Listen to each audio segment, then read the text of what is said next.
Malar shooting 7 to 10 call seat. Director யாருன்னா நம்ம ஜெமினி கணேசன். ஒரு சின்ன குழந்த உலகநாயகன் கமல்ஹாசன் 2 பேரும் அன்றைய கால் சீட்டில் நடிக்கிறாங்க. இந்த சின்ன குழந்தைய டைரக்ட் பண்ணிகிட்டு இருந்தாங்க. அது கொஞ்சம் வசனம் கொஞ்சம் நீளமாக இருந்தது. நீளமாக இருந்ததுனால அந்த குழந்தை பேசுகிறதுக்கு கொஞ்சம் தத்தி தத்தி பேசுகிறது, சில வசனங்களை விட்டது, இதெல்லாம்னால ஷூட்டிங் டைம் அப்படியே இழுத்தது. இதை பார்த்தோம்னா உலகநாயகன் கமல்ஹாசனுக்கு கொஞ்சம் என்ன அது இப்படியே போய்கிட்டு இருந்தால் நம்ம எப்போ ஷூட்டிங் முடித்து எப்போ வீட்டுக்கு போகிறதுங்கிறதுல இப்போ கொஞ்சம் நேரம் நான் தூங்குறேன், சரியாயிடுச்சுன்னா நீ எழுப்புப்பான்னு சொல்லிவிட்டு அவர் போய் ஒரு சோபாவில் அப்படியே சாஞ்சிட்டார். தூங்குறது கண்ணை மூடிக்கிட்டு இருந்தாலும் தூக்கம் வரமாட்டேங்குது. இந்த குழந்தைக்கு டைரக்டர் ஜெமினி கணேசன் முழங்கால் போட்டு வசனத்தை சிரத்தையாக ரொம்ப கவனமாக சொல்லி கொடுத்துக்கிட்டு இருந்தார். அவர் முகத்தில் எந்த விதமான பதட்டமோ ஒரு கோபமோ எதுவும் இல்லை. சின்ன பிள்ளைகிட்ட போய் யாராவது கோச்சிக்க முடியுமா? அது வயசுக்கு என்னவோ அதை தானே நடிக்கும். இவ்வளோ நீல வசனத்தை கொடுத்து அதை பேசுகிறான்னு சொன்னால் அந்த குழந்தை என்ன செய்யும்? இவர் படுத்துக்கிட்டே இருந்தவர், அந்த சீனை பார்த்துக்கிட்டே இருந்தவர் என்ன நினச்சாரோ தெரியல. கமல் சட்டக்குன்னு எந்திரிச்சு அந்த இடத்துக்கு வந்துட்டார். அதாவது ஜெமினி கணேசன் அவர் சொல்லி கொடுத்துருக்காருல, அங்கே இவரும் கூட இருந்து சொல்லி கொடுக்க ஆரம்பிச்சிட்டார். இதை எப்படி பேசணும், இந்த மாதிரிமா அப்படின்ட்டு அந்த குழந்தைக்கு சொல்லி கொடுத்துக்கிட்டு இருக்கார். இதுக்கு என்ன காரணம்? சீக்கிரமாக போகணும், அந்த குழந்தை பேசிட்டா நம்ம சீக்கிரமாக போயிடலாமே அப்படிங்கிறதா? இல்லை, ஒரு குற்ற உணர்ச்சி. நாமளும் சின்ன பிள்ளையிலேருந்து நடிக்க வந்தவன் தானே. நம்மையும் இந்த மாதிரி டைரக்டர் சொல்லி கொடுத்து கஷ்டப்படுத்தி இதெல்லாம் பண்ணி அதை நம்ம கொடுத்துருப்போம்ல, அந்த கஷ்டத்தை கொடுத்துருப்போம்ல. அப்போ நாம் ஒரு குற்றவாளியாக இருந்துக்கிட்டு இந்த குழந்தைய நம்ம கோச்சிக்கிறது நல்லதா? நல்லதில்லை அப்படின்ட்டு அங்கே அந்த குழந்தைக்கு வேகமாக சொல்லி கொடுக்க ஆரம்பித்தார். அந்த குழந்தையை கற்றுக்கிட்டு வசனத்தை பேசிச்சு கரெக்டாக அந்த ஷூட்டிங்கை முடிச்சுட்டு போயிட்டார். இது எதுக்காக சொல்கிறேன்னு சொன்னால், கமலுடைய குணத்தை பற்றி சொல்கிறேன். எதுவுமே கரெக்டாக சிந்திச்சு தான் முடிவெடுப்பார். கோபம் முந்தி நிற்கும்போது அது சரிதானா, நம்ம கோச்சிக்கிறது சரிதானா தப்பாங்கிறத கொஞ்சம் நேரம் யோசிப்பார். யோசிச்சுட்டு கரெக்டாக இதுக்கு வந்துடுவார். சரி, அடுத்து எல்லோரும் இந்த இந்தியன் 3 எப்போ வரும்னு கேட்டுக்கிட்டு இருந்தாங்க. அவங்களுக்கு நான் நேற்றே ஒரு பதிலை சொல்லிட்டேன். இந்தியன் 3 அப்படியே தள்ளி வச்சுட்டாங்க. சரி, அப்போ கமல் சார் படம் இப்போ கிடையாதா? ஏன் அப்படி நடிக்கிறீங்க?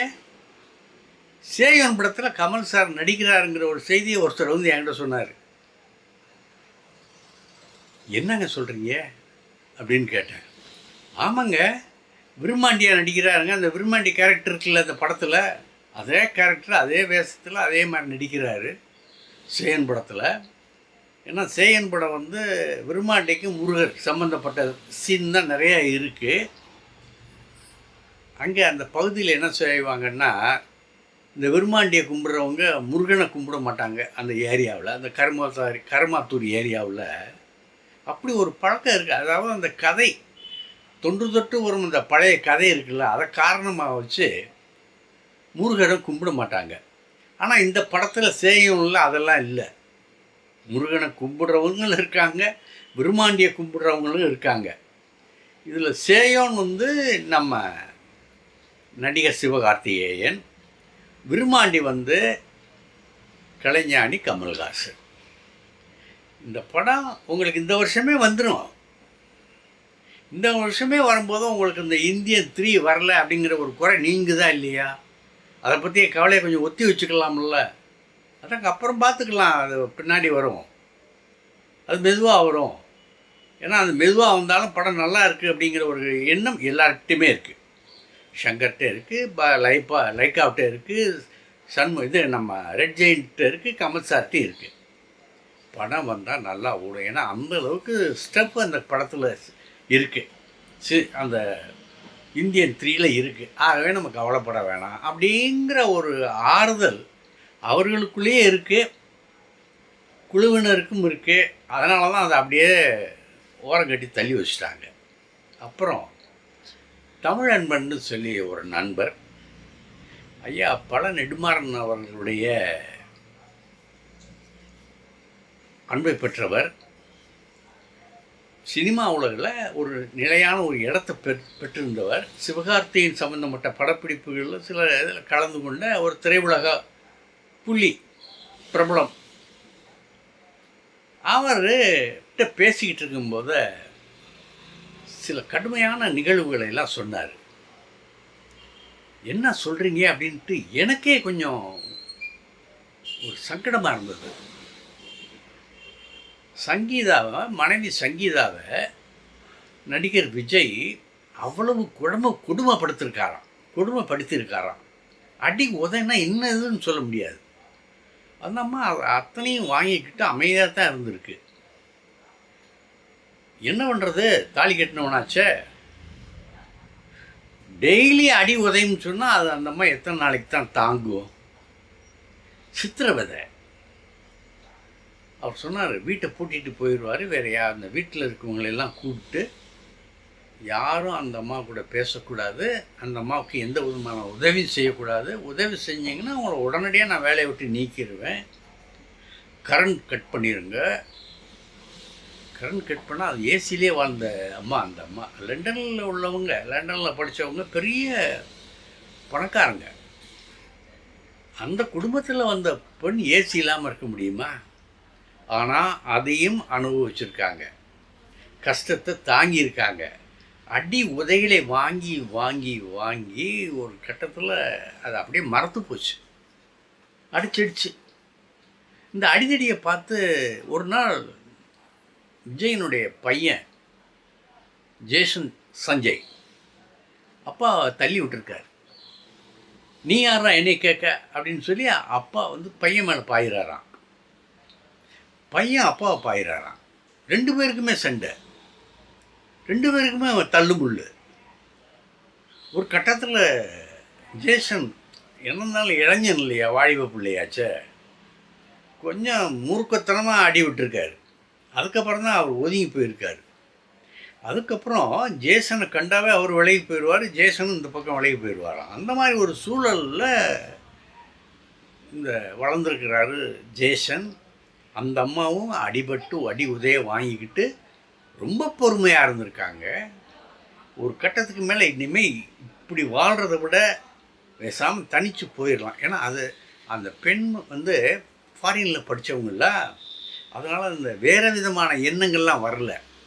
இந்த வாழ்க்கை போச்சுன்னா தற்கொலை தான் அப்படிங்கிற மாதிரி ஒரு சில பெண்கள் தவறாக முடிவெடுப்பாங்க பார்த்தீங்களா, அந்த எண்ணம் இந்த அம்மாவுக்கு வரவே இல்லை. நான் வாழ்ந்து காட்டுறேன், எனக்கு அறிவு இருக்குது, என் பிள்ளைகளுக்கு அறிவு இருக்குது, என் பிள்ளைய எனக்கு சம்பாரித்து போடுவான், அதனால் இந்த வாழ்க்கை உன் கூட வாழ்ந்தது போதுமையா. நீ யாரோ ஒரு நடிகையோட கூத்தடிக்கிற, அந்த கூத்தடிக்கிறத நான் தினமும் பார்க்கணுமா? தாலி கட்டின பொண்டாட்டி வீட்டில் இருக்காங்கிற ஒரு நினைப்பே இல்லாமல் நீ கூத்தடிக்கிறிய. அந்த கூத்தடிக்கிறத ஒரு நாள் உன் பையன் கண்ணுங்க பார்த்துட்டு அவன் மனம் விரும்பி போயிட்டான்ல. இதெல்லாம் உறுத்துறதுனால தான் அந்த அம்மா ஒரு முடிவுக்கு வந்திருக்கு. இப்போ எலெக்ஷன் நேரம் நெருங்கியிருக்கு. இவர் நிற்க போகிற நேரத்தில் இவர் கோர்ட்டுக்கு வரணும். கோர்ட்டுக்கு இவர் மேலே ஏறி என்ன சொல்ல போகிறாருங்கிறது தெரியலை. நானும் டைவர்ஸ் கொடுக்குறேன் அப்படின்னு ஒத்துக்கிட்டு பணத்தை, இவ்வளோ பணம் நான் தான் என்னால் தர முடியும் அப்படின்னு சொல்கிறாரா, இல்லை அதை அந்த அம்மா ஏற்றுக்கிறதா, இல்லை அந்த கோர்ட்டில் என்னென்ன நடக்க போகுது அப்படிங்கிறதெல்லாம் நினச்சி பார்த்தாலே கொஞ்சம் உதறலாக இருக்குது. ஒரு நல்ல நடிகர், நிறையா ரசிகர்கள் வச்சுருக்கீங்க. ரசிகர்கள் அத்தனை பேருமே விவரம் புரியாதவனாக இருக்கான். அவனுக்கு கைதட்ட தெரியும், விசில் அடிக்க தெரியுமே தவிர இந்த அரசியல் அறிவுங்கிறது கிடையாது.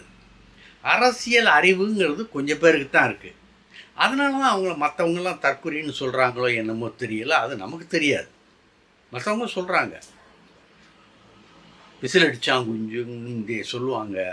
திராவிட முன்னேற்ற கழகத்தை மக்கள் திலகம் எம்ஜிஆருக்கு ரசிகர்கள் வந்து அந்த திரைக்குட்டையில் அந்த அளவுக்கு விசில் அடித்து ஆரவாரம் செய்வாங்க. அதனால் காங்கிரஸ் கட்சிக்காரங்கள்லாம் விசில் அடித்தான் குஞ்சுகளா அப்படின்னு சொல்லி பேசுவாங்க. விசில் அடித்தான் குஞ்சுகளான்னு ஒரு சினிமாவில் ஒரு பாட்டு கூட வரும். ஏன்னா அந்த காலத்தில் வந்து காங்கிரஸ் ரொம்ப வலிமையாக இருந்தது. நிறையா முற்போக்கான பேச்சாளர்கள்லாம் இருந்தாங்க. அவங்கெல்லாம் மாப்போசியினுடைய சித்தாந்தத்தில் ஊறி போய் அவரை ஆதரிச்சுக்கிட்டு இருந்தாங்க. மாப்போசி வந்து காங்கிரஸ் கட்சிக்கு ஒரு கேடயமாக இருந்தார். தமிழரசு கழகத்தையும் காங்கிரஸ் கட்சியும் பிரித்து பார்க்க முடியாமல் அது ஒரு இலக்கிய அணி மாதிரி செயல்பட்டு வந்தது. ஏபி நாகராஜன், கவி காமு ஷெரீப், சின்ன அண்ணாமலை, பிஎஸ் ரஜிதாசலம், இன்னும் டிஎன் அனந்தநாயகி, இந்த மாதிரி நிறையா பேச்சாளர்களாக இருந்தாங்க. கட்சிக்கு உழைச்சாங்க. இன்றைக்கி காங்கிரஸ் கட்சியில் அத்தகைய பேச்சாளர்களை பார்க்க முடியலை. அத்தகைய உழைப்பாளர்களை இன்றைக்கி பார்க்க முடியலை.